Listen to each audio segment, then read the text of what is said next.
Nothing quite beats a 3 o'clock start for a holiday. We landed at the airport about 50 minutes late due to roadworks, but once we got into the airport itself, we got settled in, had some breakfast, and then we got on the flight. No issues from leaving Manchester through to getting into the air. This is obviously the takeoff shot from the plane. Manchester looks really nice, or the Greater Manchester area looks really nice from the sky. In this video, I'll basically narrate over my journey through Rome, with a little bit of narrative, a story around what we were doing. So if you do like this kind of content, please smash the like button. But essentially, we had a 4-day break, and yeah, it was really it was really nice overall. Couple of issues here and there, a couple of stories, but beyond that, takeoff and landing, getting into Rome itself was smooth as butter. The one issue we did have was when we landed, the driver that we were supposed to get didn't turn up, so we ended up spending an extra €60 on a taxi, driving through the city centre, passing loads of ruins, restaurants, tourists, people just enjoying themselves. I really liked the approach to the hotel. That's our hotel, Hotel Celio, right next to the Colosseum. Come on, Paul, give us a wave. Thanks for waving, Paul. So yeah, once we got checked in, put our bags into the hotel, we decided to do a bit of a walk around the area. We have a tour booked for the following morning in the Colosseum, so we've just gone around the area trying to find a couple of nice restaurants to potentially go to over the next few days. We walked into the town centre, past the army, a lot of Italian flags, which you'd expect, and then we come up against a blockade, a political blockade, which was quite a loud experience. A lot of really, really nice cars here. No idea what this was for. It was just one of those things that you stumble across when you're on holiday. Then we went to the AS Roma fan shop. I got a nice t-shirt from here. It looked beautiful, and then on the way back from the shops, we walked through the city centre, through random town ruins. It was really nice. Then we went around, just exploring around near the hotel, and yeah, the Colosseum is lit up at night. Where are we? We're at Hotel Celia in Rome. Just around the corner from. Around the corner from the Colosseum. It's really nice. It's quite small, but beautiful place.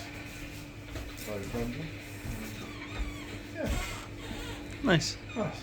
And I'm on holiday in Rome. This is our hotel room. It's very Italian. It's actually really nice. It's got good aircon, and yeah, it's just nice and relaxing, which is good considering how close we are to the city centre. And yeah, this is the next morning, the tour into the Colosseum. So it was myself, Paul, and Warren. Zach at the time was a bit ill from the night before. This is actually an awkward video, but there you So go. yeah, we're getting a selfie. Come here. I'm not very. You've got longer arms. short arms. I've got short arms, yeah. Trying to do a selfie of 3 people with my short ass arms is not great. But the guided tour around the Colosseum was really, really informative. A lot of misconceptions were corrected, I suppose. Hello. And yeah, basically the some of the facts that were brought up, like the use of animal elevators and cages, the starvation of some of the animals for gladiator fights. This tour guide, who you can see speaking with the head band on, he was really, really good. He's an archaeologist. He did a dig site when we go into the hillside. He did a dig and discovered some ancient ruins in the centre of Rome. But the one of the main things around the Colosseum and the wider gardens, the palace, is that the majority of the things you see here would have been basically wallpapered with marble. So every surface that you see here would be either a red marble for around the imperialist areas, a white marble for the business class, and any other colour marble for decorative purposes around the stadium. But it was really nice to see.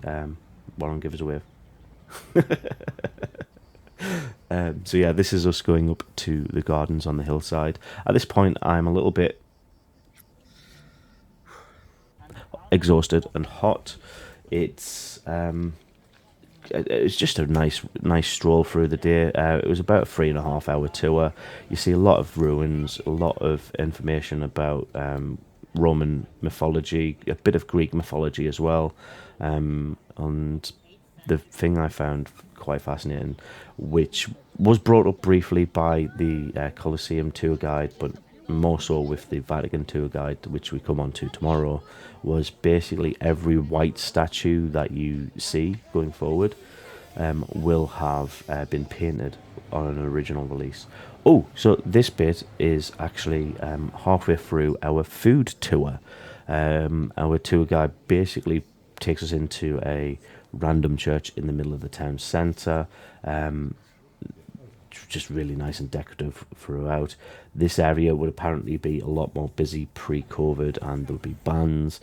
But yeah, we had 3 basic tour guides throughout the entire experience, and the food one was my favourite.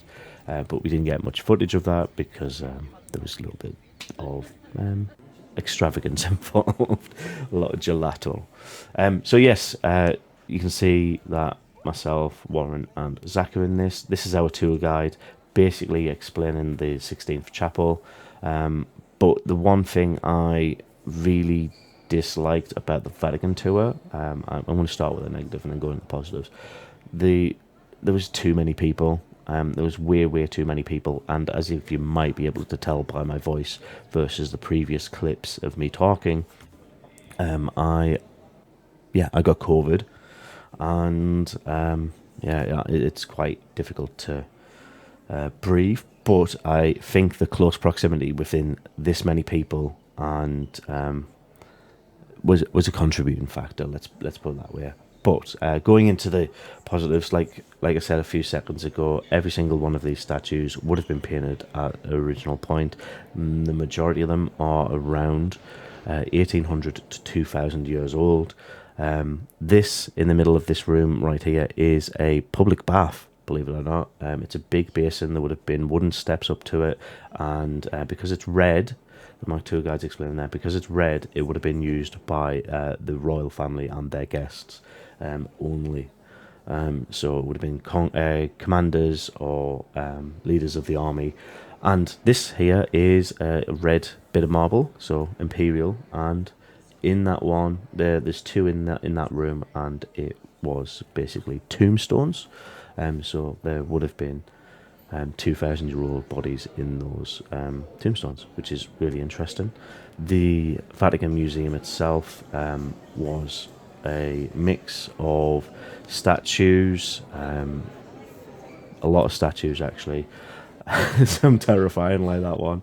But then you come on to canvases, which are basically carpets that have been embroidered. These carpets are around 1,500 years old.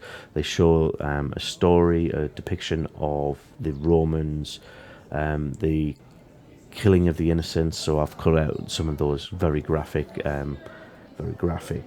tapestries. But then you go on to the art rooms, the map rooms. The map room here, basically each segment between each window had a section of a map of the Italy/Roman area.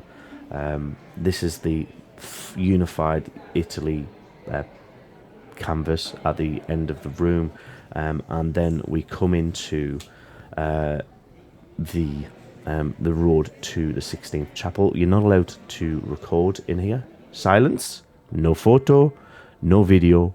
Silencio.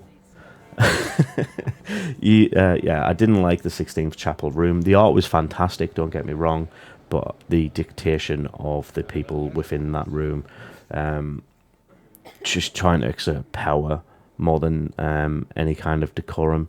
There was no chance of people getting away with a photograph in that room. But what we decided to do after leaving the 16th chapel was to go up into the dome of the church. So we went into the dome, and then we went down to the ground floor. We went to the souvenir shop on the roof, and we just basically taken in the grandeur, the beauty of all of the Vatican City's decoration.